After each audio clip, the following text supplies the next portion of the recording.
Hello, it's Jesse here, and welcome back to Jesse's Vintage Garage. We're going to work on the 40 UH some more, I believe. In this video here, we're going to start working on putting some electrical stuff together as we wait for the painted components, like the fender and the tanks and the rear fender, to come back. I just checked out the painted parts at the body shop, and they look really great. The guy that's painting them is doing a really good job. He's taking his time, so it's okay. No hurry here, I guess, but we're still getting ready to get this bike ready to accept that stuff. So, first off, I think we're gonna, like I was saying, do some electrical stuff for now, and so I'm gonna work on putting the speedometer cable in. We'll go over that. Takes a special clip on the side valves, flatheads. Otherwise, from there on, we'll work on putting probably the dash base down, and we'll work on putting some of that together, along with, of course, wiring, like I said before. We'll start routing some of the wires across the backbone to the generator and the coil, of course, and go from there. So we'll see what happens here going forward. So, all right, let's get working on putting the speedometer cable in.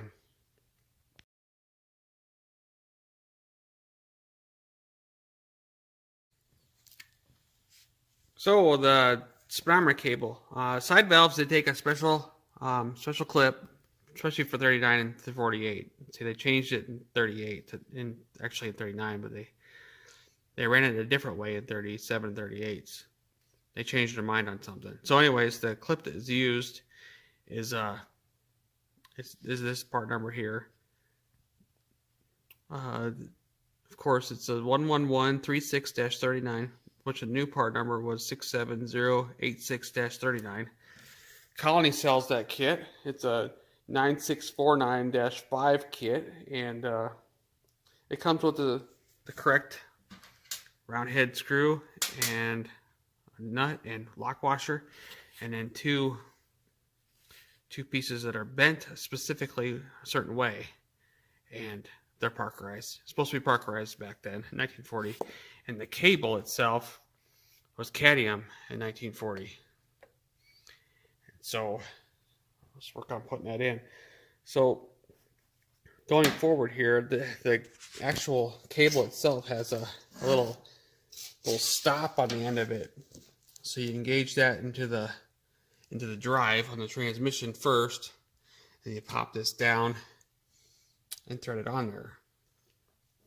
Then you route the rest of it up through the forks here, and then it routes up through here off to the one side and through here and sits right here. So then you can put your speedometer down and then screw it onto the other end of it, like so. So let's get working on that.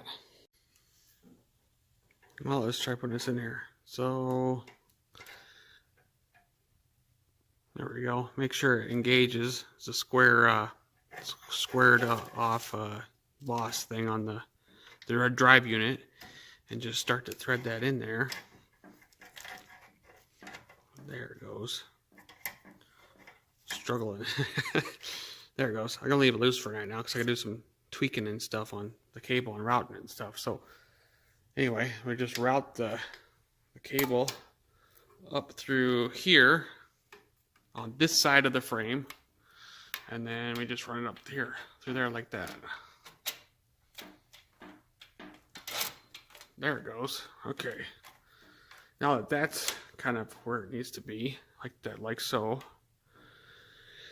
now work on putting the rear clip on. So this special clip here I was talking about, it goes on the back stud of the base stud for the cylinder. It goes on like so. Now this is different compared to the knucklehead, because knucklehead actually gets one on this nut right here. It goes behind here, and it falls into those little grooves right there. I'm not sure the difference too much because a lot of the dimensions on the cases are the same on the left case, the knucklehead and the flathead. But this is how they did it, so I'm going to put it like it was. Yeah, everything else is, that's just it. That's all I can read in the Palmer book here about it as well. So the other one goes right on top of it. And it's got that special angle so it curves into it properly. And then put the lock washer down. And then a flat, and then the hex nut. I'll tighten that back up. And then, of course, we're going to put our screw in there, lock washer, and hex nut. And then a lot of these colony parts, of course, they're all machined properly like the Harley stuff was back then. So, of course, like I've said before in other videos, make sure the machined end goes towards the item you're fastening and tightening to. That's the proper technique of putting the nuts and stuff on these bikes. Alright, so it's all loose. This looks good. That's how it was. Alright, well, we'll go from there. I'll tighten that stuff down, of course, and then we'll put some lube down inside here so this cable doesn't run dry, of course.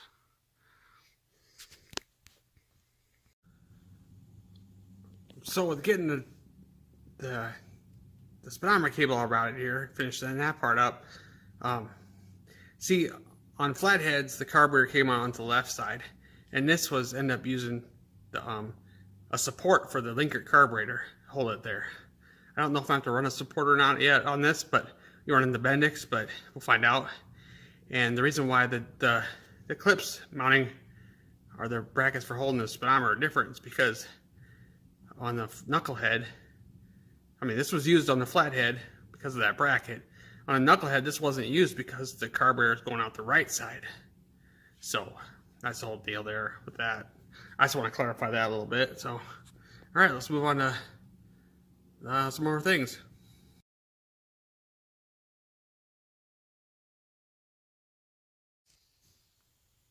When we were working on a timer, we found that we had a problem when we were using the old style, the actual correct type style for the 39 and later flatheads. So I ended up having to go to the 37 and 38 style because what was going on was when the other cable was way up here, it was actually trying to lift on the base as it was trying to rotate this. So it was lifting this up and pulling it, and we can't have that. So with it being down here and routed, like the 38 style clip, it actually pulls it more straight, and it just rotates it. It doesn't want to lift. So we have to like route the cable through here like we were talking about anyway. So that'll probably be coming up anyway, but I wanted to just talk about this right offhand first. So anyway, let's get going on that. We'll work on routing the cables and stuff like that in this video as well. But I wanted to hit this right away first.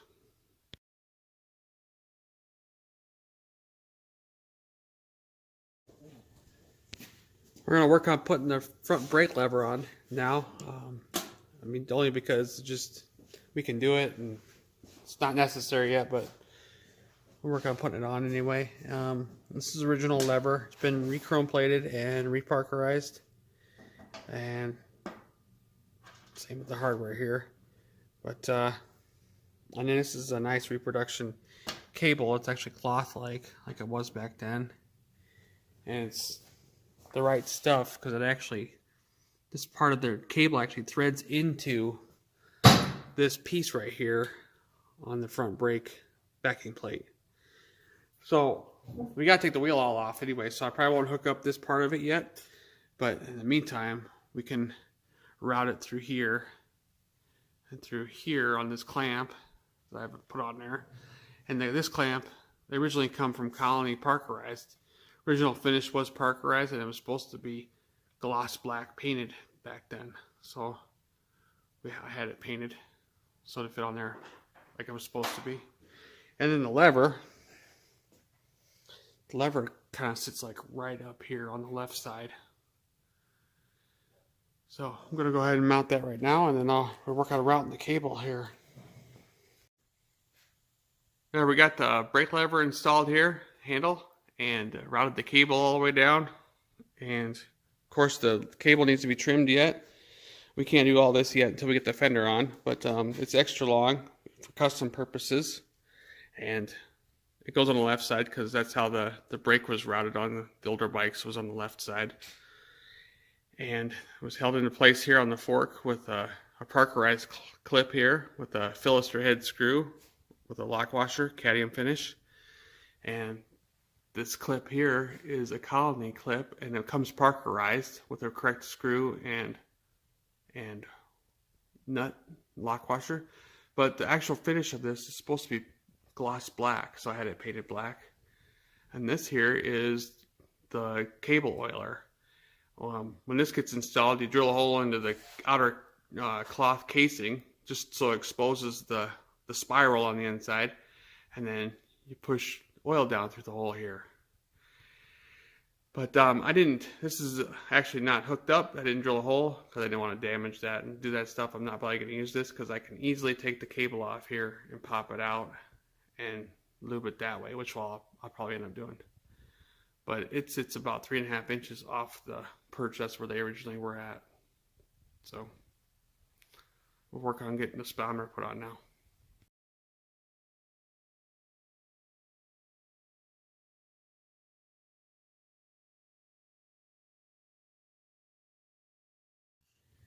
Working on installing the dash base here, and gotta put these pieces on here. This is actually deflects the center light for the speedometer, and then it's kind of the main hub for all the wires. So it's kind of like one of the first things to put on when you do the wiring, I believe. It's gonna be for me anyway. And yeah, we gotta put it together all individually because it's just the way it is. But I think that's how we need to have that set up. So this deflects the light from my oil and generator lights, like I was saying, and then the center one here is the speedometer light. This lights up and goes into a little window in the speedometer. So anyway, we'll tighten this down and get ready to do some wiring. Got the speedometer put on there and just got to tighten it down with the screws and stuff yet and line it up. But anyway, we'll do that real quick. But then got to run the bulbs in, of course, but we don't need to worry about that yet. And then the wires come up through these holes here and go into the switch here. And then they leave the switch and go to the battery and so forth and stuff. Some of this wiring requires the rear fender, of course, to do the taillight and so on, but we'll do as much as we can possibly until we get to the tin back from being painted. So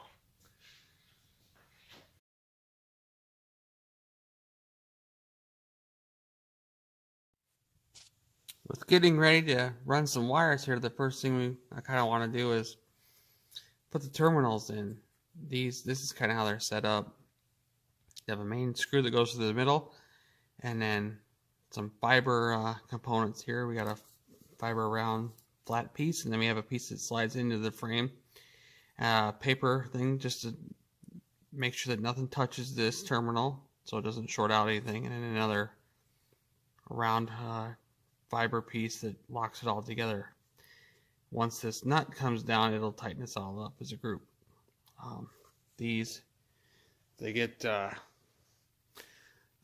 put into this part here, and we got two of them, one on each side. So this is where all the wires will stack when we start running the wires.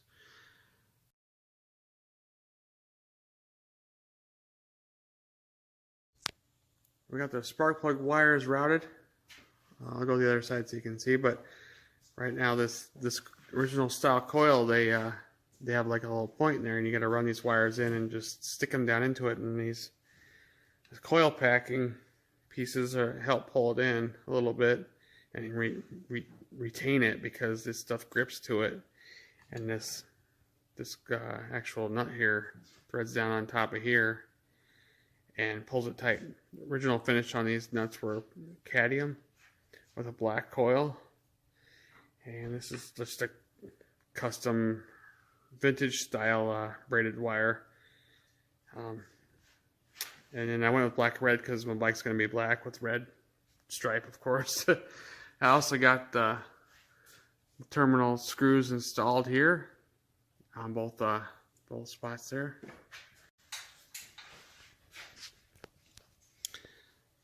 The wires are held in place with this clamp here, this clip. According to the Palmer book, this is the 45 uses the same clip too, but it gets bent a certain way. But the Big Twins doesn't, and it comes off the motor mount head steady bolt here, and it comes across and clips like that and holds it up off the heads. And that's what we did here. We went with the original type style clamping thing here. There actually was a wire that had a loop around it, but this one here is a different fitting for the end there, and it works and looks pretty clean. Looks nice. So first off, you put I did the front one here, but anyways, you put the nut in first, and the little washer, metal washer.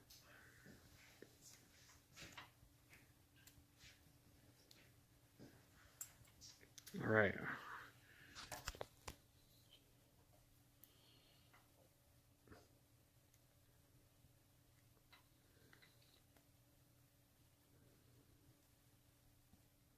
So it's going on harder than the other one did. So here, just a second. Let me get on the other side of you. there we go. I was kind of fighting that, but we got it on there now. We just trimmed a little bit off and cleaned it back up. This is kind of a tight fit. Then once that's on, we got to put this rubber seal on there. That way it actually keeps weather out of there from going inside that coil.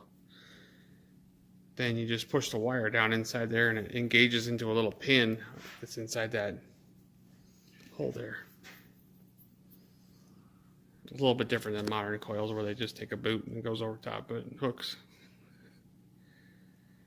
But wallering out that wire, it helps for a positive connection to that little pin that's inside there.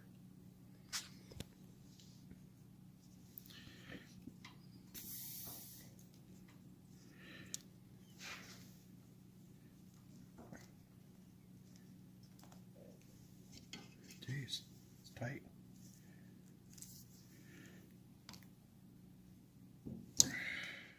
Okay. There we go.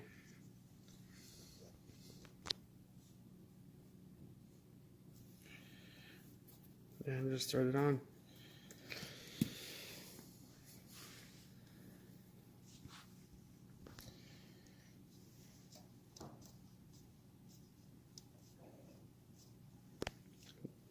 There we go. We'll get some more electric stuff done here.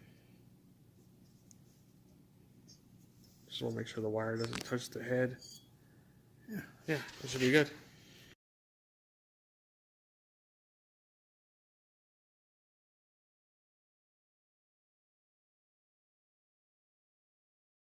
With us running a Bendix, this is a pull carburetor instead of a linker, which is a push. So we have to modify or take this apart and turn it into a pull type instead of a push type. So we'll do that here in a minute. All right, so we disassembled this. We got this. We're gonna leave everything in here, which we don't have to mess with. We'll lube it up a little bit more because it looks like it's got some rust over the edges. Could use some. And then grease. this is the one we took off. It was in really good shape, but on the inside here, you can see that cam is going to the right side, and then the one we're putting in is going to be going to the left, which will allow it to pull instead of push. So then all we got to do is just put some lube on this thing and slide it on. It should be that simple. There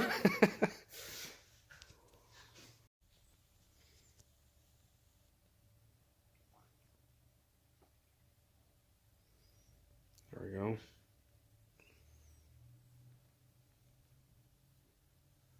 Wipe off any excess here that It won't hurt. sees that. Looks like it was needed to come apart anyways.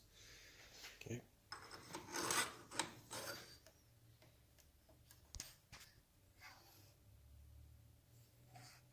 Alright, then we put the cap on the end of it. It's the proper park rise type cap.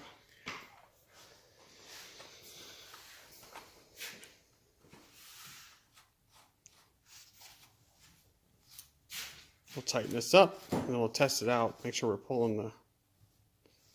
Well, we shouldn't have to test it, but we're going to check it anyway. Okay. It's right in there. Yeah, it's kind of a thick slotted screwdriver slot.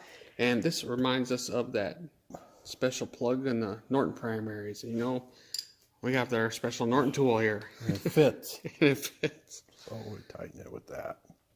That way it doesn't come loose. Alright, so our throttle cable's back here. This is our throttle cable here. Go ahead and you can... Yep, it's pulling. Like this. I'm going to throttle now. Yep, it's pulling it. Yep. And then I back off, it goes away. Alright. So, I think we're going to move on to some of the main wiring. Now, we can't do all the main wiring because we got a lot to do yet because we're still waiting on our painted parts yet, which is starting to look pretty good. He's not quite done. He's a perfectionist, and we appreciate that. So, anyways, we're going to do some of the main wiring to the dash and so forth, and then we'll see how that tells us how far we get in this anyway. And then maybe our painted parts will be done here soon.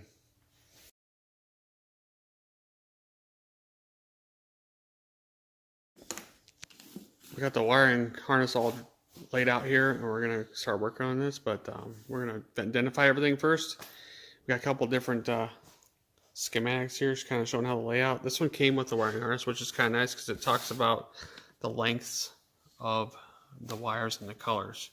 But then this one also is more detailed on what goes where.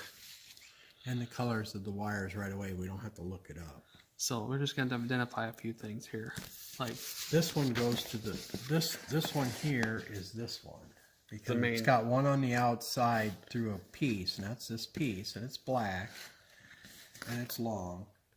And the other three that go up there is black, red, and green, and we got a green, black, and a red, so that's exactly what we... This is that one. A couple easier ones to point out here. We got the 1940 was the last year that there was a grounding clamp on the oil line, so that's this here. This is our negative ground. It's in 41 they did it to the frame. And onward. And your frame don't have a grounding line. Nope, it doesn't have a lug on it, or a welded on piece, because it's a 40 frame. And this is, I believe, these two here are negative and positive battery cables. Of course, they're small because we don't have electric start, so just need to get power.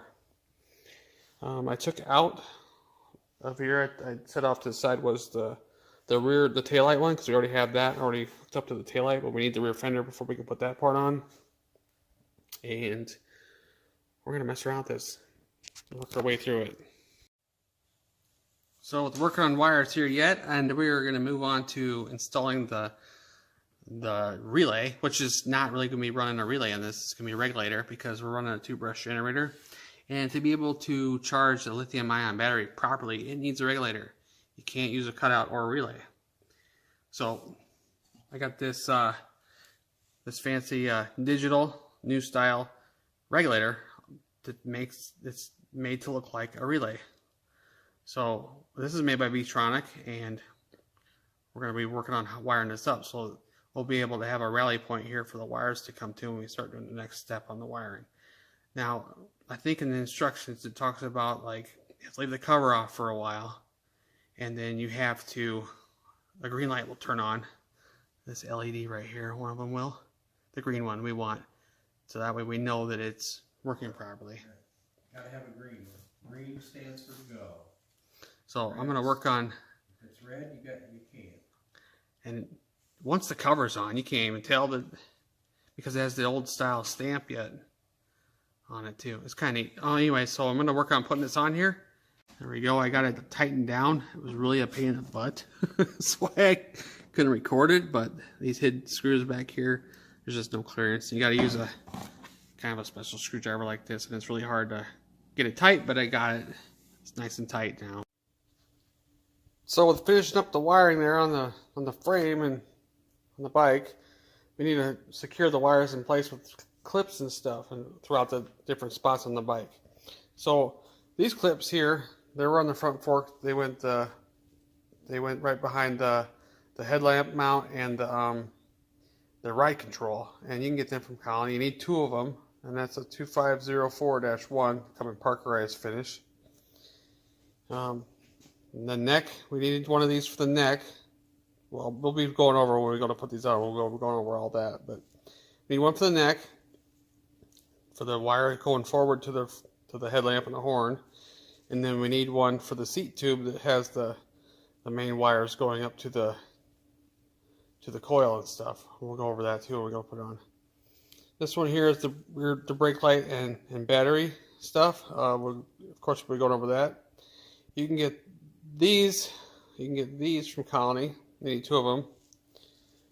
This is 2490-1, and then this one here is you can get it from Colony. Also, they're all Parkerized and 2491-1. And then we'll wrap the wire with some of this this tape here. It's like a cloth tape. It gets strategically wrapped in certain spots. We'll be going over that too. And then there's this piece. This is very commonly overlooked piece. You can get this from Colony too. It's a 3587-1. This is called a gas tank buffer. And what this does, it fills in the tank between the 2 tanks when it's on the bike. Now, in this print, this is a reproduction print of what is it, 36-48. But it doesn't show it in the print here. It should be right here. And some prints do show it. But anyways, this is it right here. And then this little, one of these ribs parts, they sit in this little spot right here in the tank. And so these reproduction tanks that we got for this bike do have that provision on both of them. But we're going to go over putting that on too, because the main wiring going back to the battery area, route through these wires here, or through these loops here, the wires do. And this just sits on one of the backbones of the frame. So we'll be going over that here in a minute. But I just wanted to give you all the part numbers and all that stuff.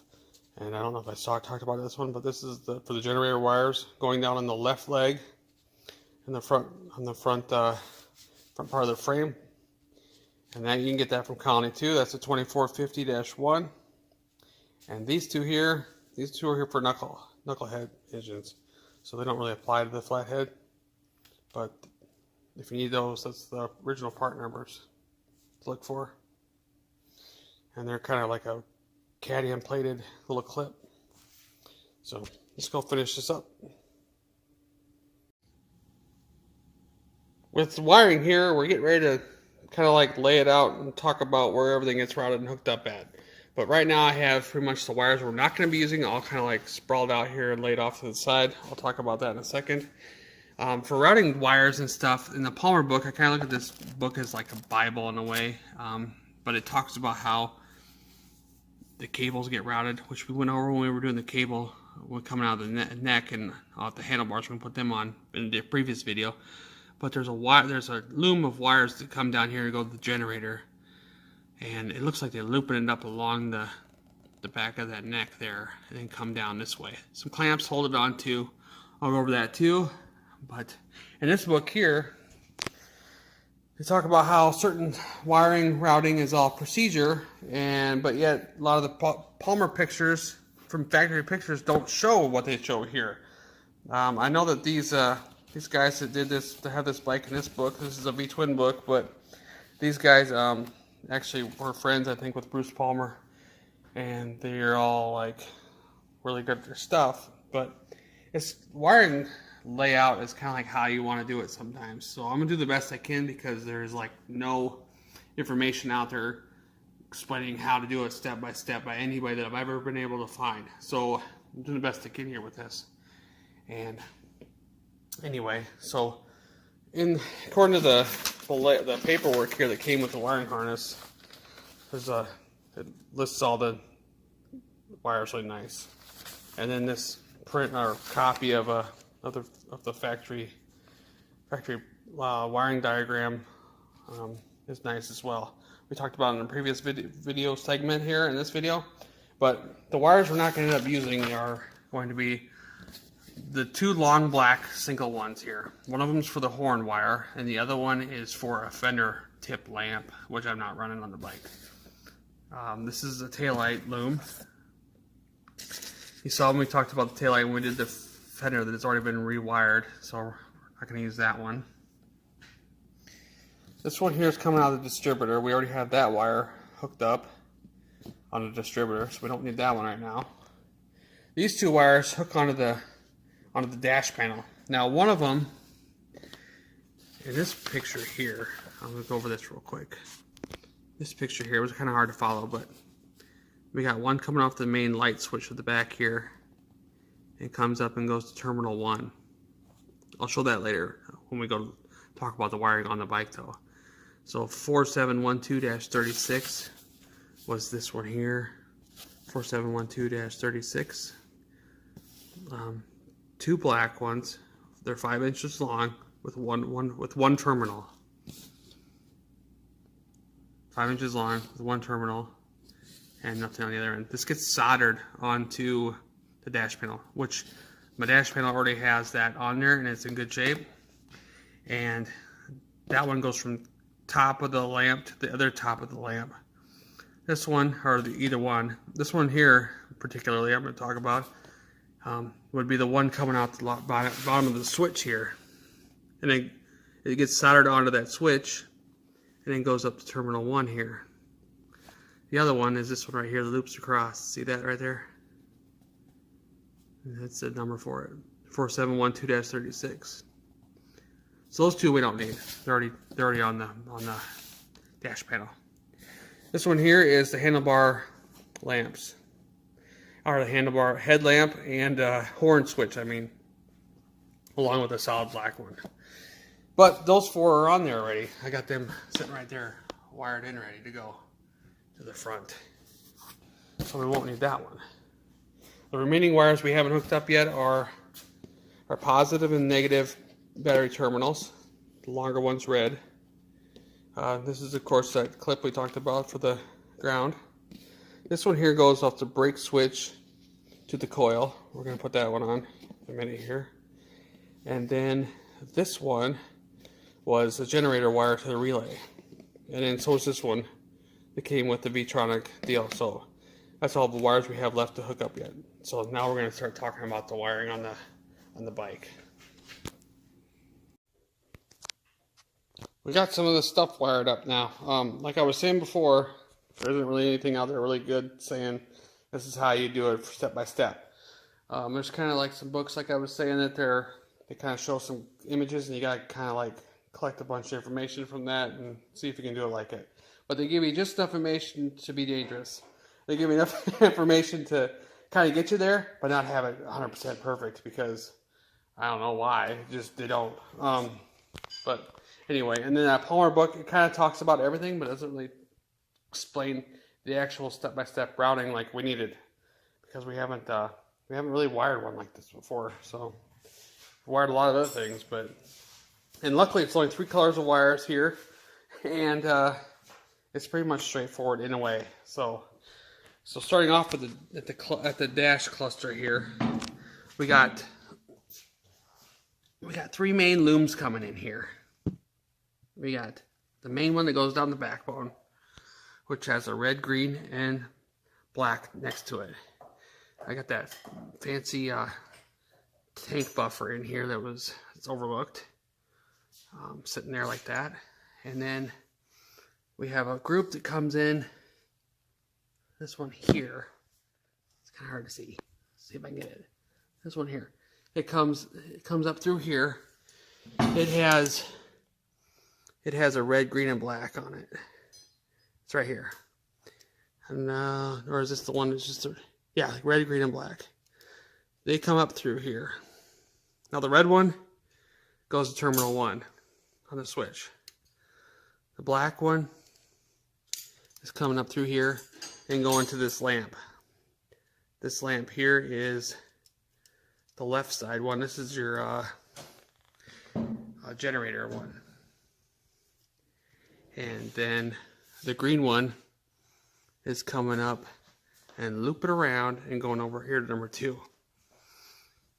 Now the other loom has just a red and green on it. It comes up through this hole right behind this, right between this middle one here, these middle lights in this hole. The green one comes up and hooks into the top of our oil pressure switch lamp here, oil light. And then the red one, it loops over here, comes along here, and goes on to terminal number 1. A lot of terminal number 1 has a lot of reds on it. We'll get over that. We'll go over that in a minute here. Once the other part of the loom that comes out of the dash here, it shoots forward to the front end here. So I have it looped. Coming down through here. It gets taped up right here. We'll do that later. We're all sure on all this, because I think this is how I'm going to route it. So it comes through here and kicks up through this clip, and then comes up through here around the back side of this spring so it doesn't get pinched in the spring. Hooks underneath this zerk, and it comes through one of them L-shaped clamps right here. This is coming up to the horn and stuff. We'll go over this when we start hooking that all up. That's kind of involved yet. Handlebar light wires here. We have a horn one, and we have the dimmer switch, and what other one was it? It was just a horn and the dimmer switch. So the main one that comes down on the other side here loops next to this one going front, and it goes through here, splitting down to that down tube there, and follows that down tube over here all the way down to the generator. That's our generator wires. So following this wire back here, this is going to the main junction point here in front of the seat.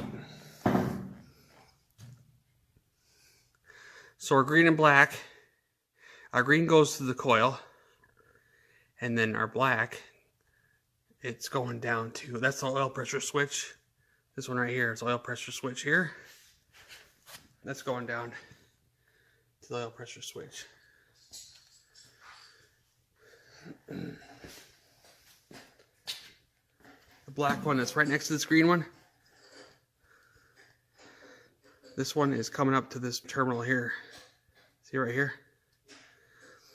And then our red is going and looping underneath here, going over to this red terminal here. The other red wire that's on here comes back this direction, and that's our battery cable. This one will get wrapped up with the tail lamp wires that are coming back from the fender to the front here. We'll do that later when we get the oil tank set where we want it, and we can put the battery in and all that stuff. Along with the negative, it'll come up across and go into that clamp that hooks onto the oil line, because in 1940 that was last year that.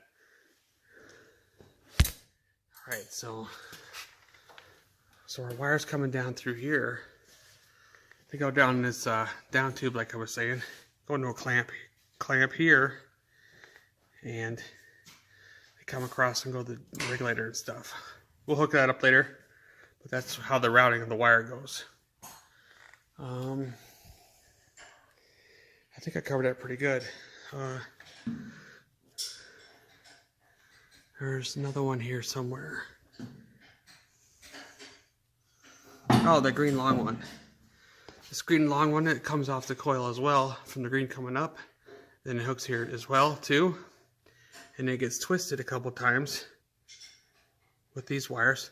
The one coming from the distributor, the timer, gets twisted in there. Our green one gets twisted into it.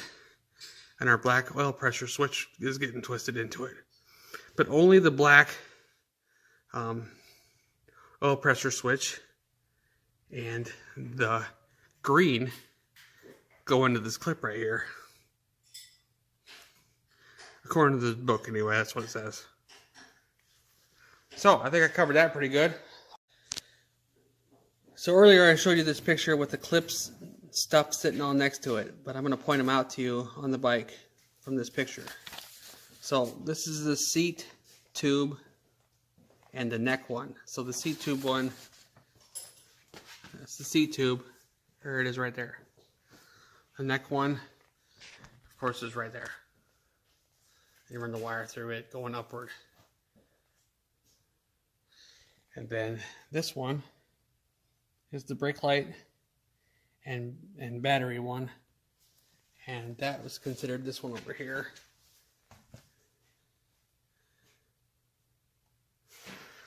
And these two are on the front forks. You saw them in a previous video and I installed them then. But they're these two right here. Little cradle clip, it hooks in there and then behind this bolt going through. And then it just sits in there. Same on the other side too for the handlebar switch, handlebar wires coming forward. This one here, the generator wire one.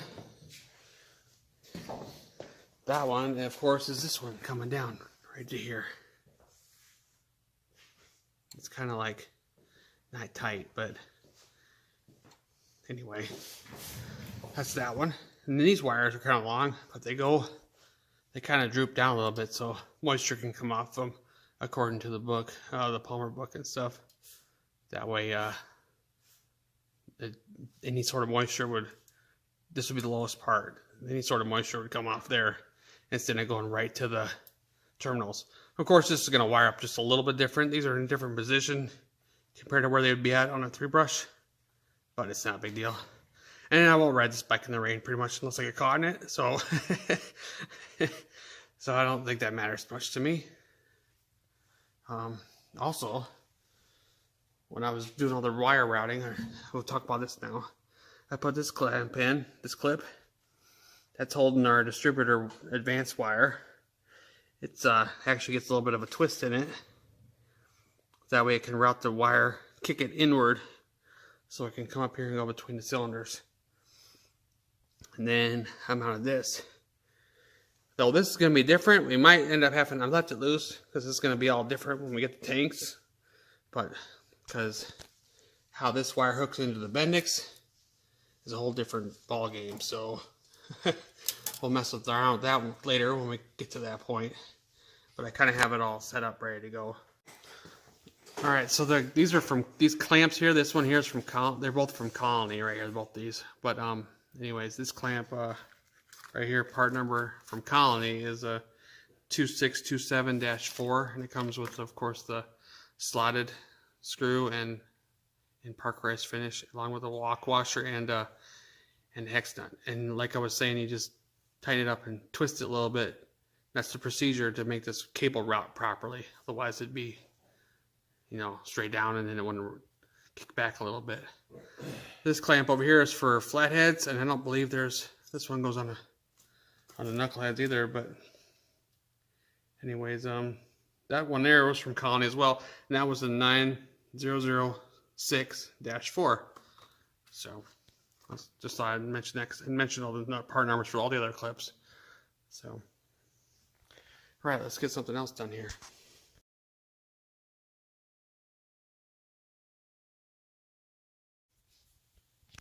I think before we get going on putting the spot lamps on, we're going to have to wire up this headlamp. And the terminal junction point is like right here. And it's hard to get to with a screwdriver to tighten up them screws that go in there.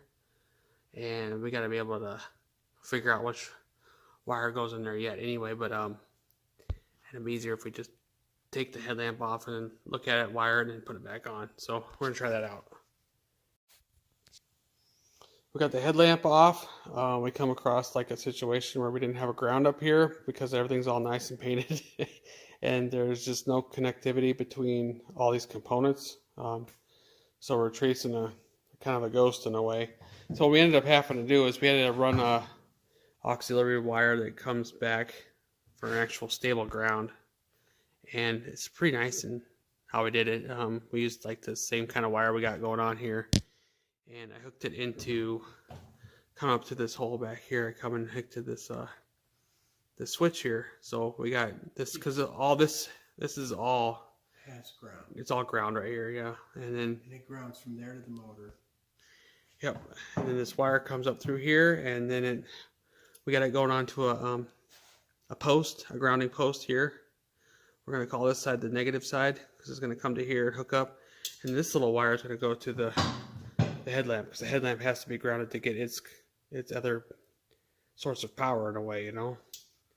And then the other one over here is sitting right here, this brass done on it. We're going to use that as red, because I think we got a stack on that one too when we hook up the headlamp and switch and the power coming in. So we're going to work on that some more. The other problem we're coming across is the horn button. The handlebars aren't grounded either, and we go to push the button and nothing happens. Using an ohm meter. So we're going to have to somehow get a ground to be picked up off of that handlebar somehow. Otherwise the horn won't go. Yeah. Otherwise the horn won't work. So we're working on that here coming up. So here's the headlamp. I know I did a video on the headlamp itself a while back. Anyways, what I'm going to say is that later headlamps, after 40, had a grounding screw in it that the wire would just hook up to here. And instead, 40 and older headlamps, they all have the ground through this. So that's the dilemma we're coming across. So I just wanted to make that clear in case anybody's confused that, hey, just use the wiring, the screw in the back of the headlamp. Well, I would. Like I said, though, later headlamps had that. This 40 and older headlamp does not have that screw that's right here. So anyway, we're going to work on getting this ground to work on the horn and stuff. So I removed some of the paint underneath the handlebar bracket right here, and then I was able to run this bolt back through, and then there's enough threads remaining there to stack a skinny nut, a half nut I call it. It's looks like that instead of like the thicker one like that. I'll be able to put this ring terminal here for the ground right underneath there and hook it onto there. So all I needed was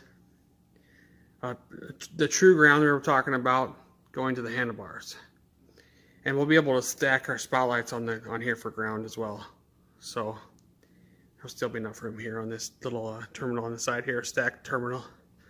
That's what these are on the side here. They have the brass nuts, and then this will be a positive. I think I said that earlier, but here's our wire for our headlamp ground. It'll go underneath the nut bolt right here. So this will all work out really well. Using original style type wire, so it'll blend right in well. Won't look all hokey and stuff. So all I need was a true beep on resistance on a voltmeter here, this testing device. So when I touch the bolt here and over here on the horn button, like right out here, because the whole housing is actually grounded to the handlebar. As long as it beeps, we should be good here. So let's see if I can do this on camera while holding the camera.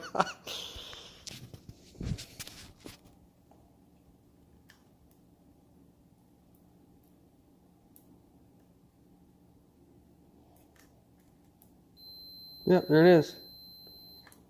All right, cool. So now we got all the wires routed. We have the green and red and our black coming in through here.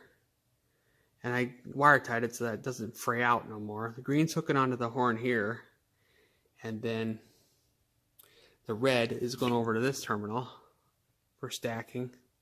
It's a junction point. And now the horn, and we got all the handlebar stuff hooked up too. So now the black, one of the black and reds, the one where you gotta check it. You gotta find which one. One of the black and reds beeps for the horn button. That one hooks onto the other terminal on the horn back there. I don't know if you can see it right there. Yeah, it's kind of back there. Anyway, the other red, or black with red, is a headlamp one. And we got it routed through that little bracket back there, coming back up to the headlamp. So now we're going to work on trying to hook this headlamp up and test it with a 6-volt charger.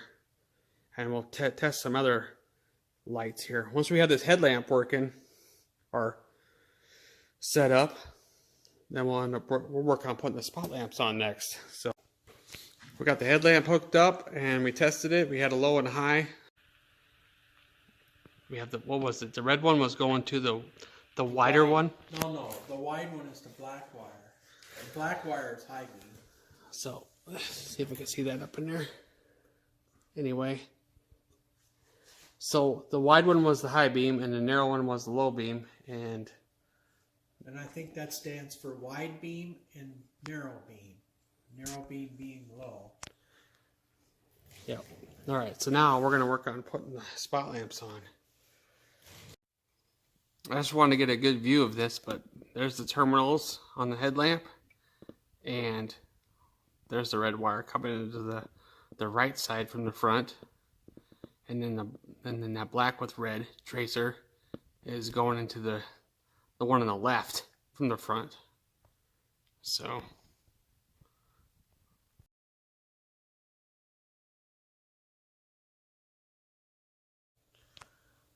with getting ready to do the spot lamps here, I put a video out a while back, over a year ago, when I was talking about the spot lamp accessory kit and stuff, and how it mounted and everything.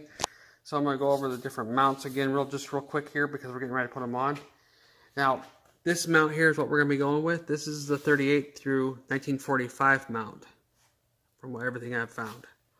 So this will be the mount we're using.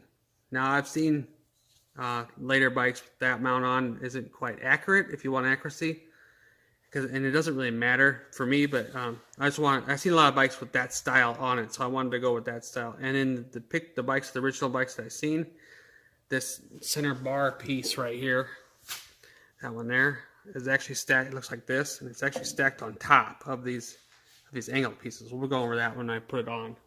But the other options we had, this bracket over here was the really older one. It dates back to 1926 and later. And this is actually the one that mounts to the handlebar and goes across and mounts on the other handlebar. And you're able to mount the spot lamps with this little clamping device bracket here, and actually puts the spot lamps above the headlamp, which is for the older 26 and to 36 style that I've ever seen. Other brackets that were available was this one. This one is the 46 style and later. And I see that sometimes on 40s, and it's not quite accurate. But see, spot lamps were available as accessories. So when you decided in 1946 you wanted to put spot lamps on your 1940 bike, you would get what was available. And that's probably why these are on there. But in general, I'm going to go with the older one. Now, these brackets over here are for hydroglides. And there's that bracket for the handlebars again for the older bikes. So, anyway, I just want to mention that. So, the components we got are our L-shaped brackets here, and then our strap that goes across.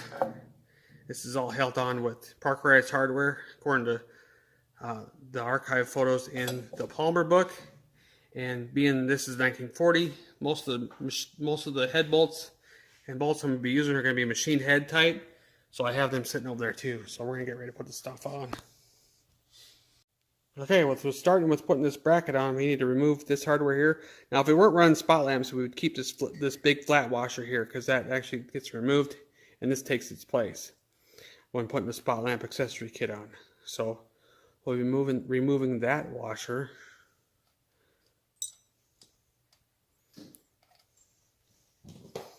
And then we'll be putting our bracket on there. It's got a machined edge right there. That nice little spot for the lock washer to go into. Let's set it like that for now. And then our hex nut.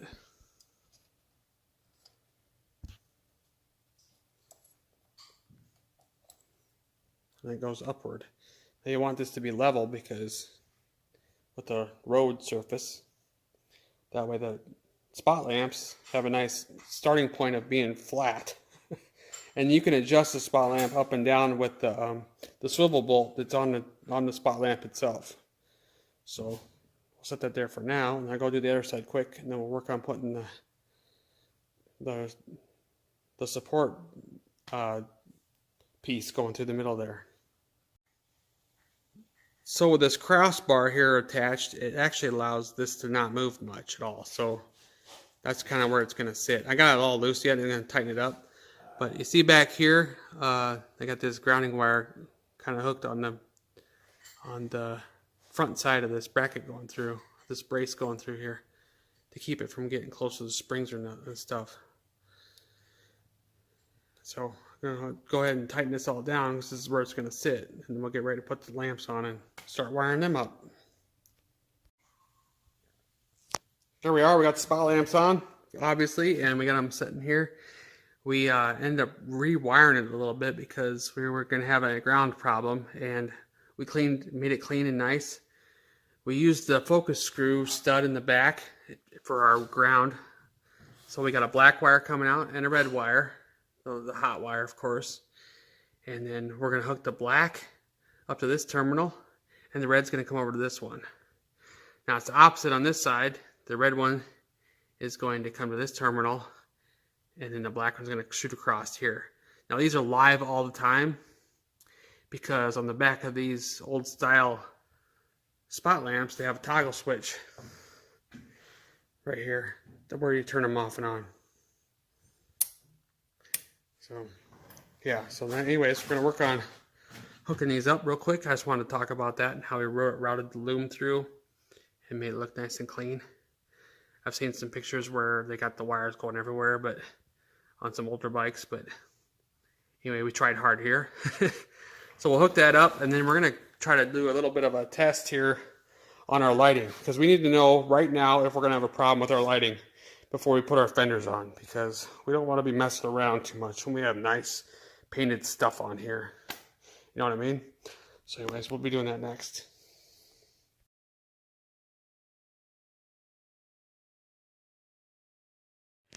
So we got this all figured out. We're ready. We tested it a little bit. We saved about 2 hours of video time here by troubleshooting some stuff. We came across the problem we ended up having. We ended up having one of the red wires in the wrong spot. The red wire that's going up to feed the power to the lights up front needed to be on terminal 2. So anyway, we got that cleaned up and fixed. What else did we end up doing? I did mention earlier that we can't do the taillight because of the fact that we need the fender and stuff, and the fender is going to be a ground also, according to the lamp. That'll be later when we get the fender put on. But we're actually ready to run through the testing of the lamps and everything here, just to prove it on video here. We got it to work. And how it should work. Okay, so right now, all we're using is a small 6-volt combination 6-volt and a 12-volt battery charger on 6-volt terminal. So that way, we can have a power source. We unhooked the coil because we didn't want any sort of problems if we had any backfeed or anything. And we don't want to burn the coil up, so you always disconnect this. So we got that unhooked right now. But we're going to verify that everything works right now. So right now we have the red lead from the charger going to our red positive terminal. Goes to this terminal. All Harleys are negative ground. I know we've been talking about positive ground British bikes. A lot of cars and trucks throughout the entire 30s, 40s, 50s were all positive ground. But particularly the Harleys were actually negative ground. So I should have started out with that, but that's where we're going to just go from here now, though. So what we got here, DC volts. Now we're going to turn on the first position. So we got an oil light. Yeah, we got our oil light. I'm moving the LED bulb right here, right now. And now we should have voltage here. This is going to be the coil, or this is the live, or the what's gonna give you spark. So Yeah, this is the power wire to the coil. Yeah, show them that we have any. And we got 7.9. So we got power there. So that means that that's going through it. Now, right now we should also have a horn. We need a better ground on that because it's just flopping loose yet. And but it's working. So the next step is now that we can go into lights. Now we got headlight. Yep. We got high, low, and we should have spot lamp. Yep. And we got back. So we got everything working. Yeah. So then we got this little. Oh, yeah, you got this. That's our speedometer light. So we turn that, and this light right here should light up. There it is. That'll give us light to our speedometer. Yeah. So hopefully the LEDs aren't too bright. Well, we'll find that out. Yeah. When we put the dash. If I don't like it, I'll take them out and put old bulbs in. But we got to route these wires now. Because they're going to be in way of the lighting. But we figured out what we needed. yeah. So now we can tidy up. So we ended up having. How do I want to explain this? I know I explained it earlier in the segment, but this is the one that we had that was wrong. We had them stacked on one. It needed to be on two. This is the, like I said a little bit ago, this is the one going to the headlamps. And yeah, otherwise, yeah, we're ready to move on here.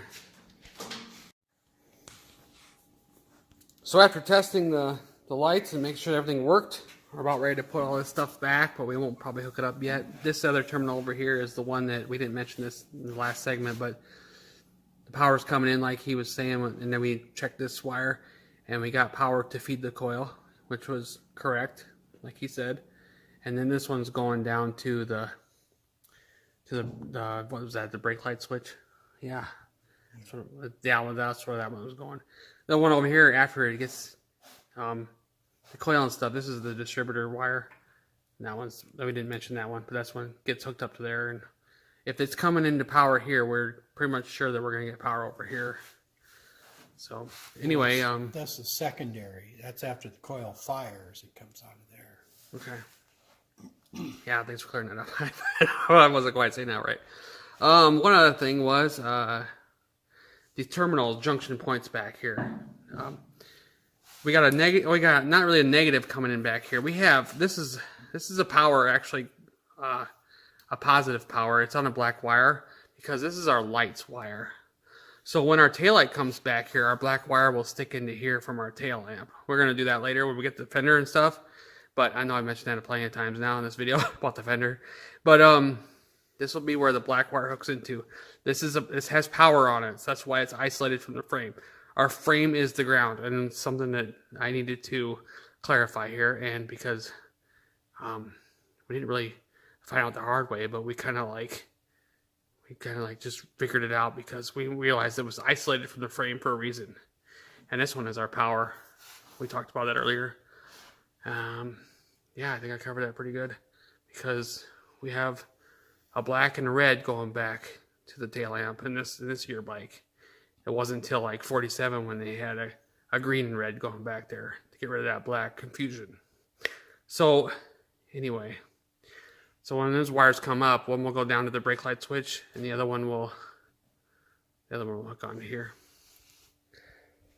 So to kind of like clear up the theory I was talking about there with this being a power, this is, like I was saying, it was going to the taillight. So by all rights, if we check the resistance here with our ground and our power, I flip this switch over to ignition, then lights, it should beep. So that's how we're getting our taillight to come on. And then the other one will signal the brake light when the brake light gets hit. And we got to make sure that ground on that fender is cleaned up when we get the painted pieces back, because either that or we got to run positive ground, or an actual ground leg or something like we did to the front lights. But hopefully we don't have to. We'll see. Well, I think we're going to come to the end on this electrical stuff for right now until we get the fenders back and stuff.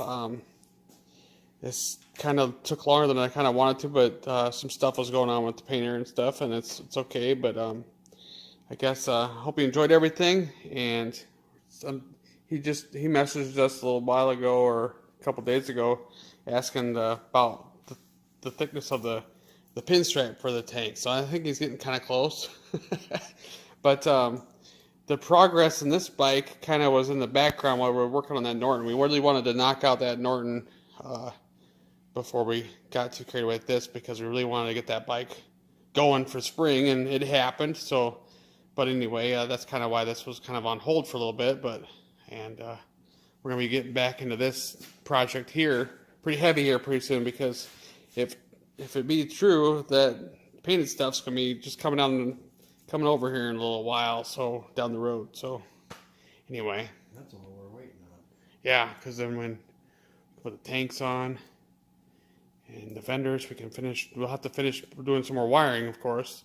We'll catch back up on that, because then we can set the oil tank where we want it, actually put our battery in, run our wires for the taillight coming up to the junction point here, and so forth. So we'll see you again soon, and I hope you enjoyed everything here.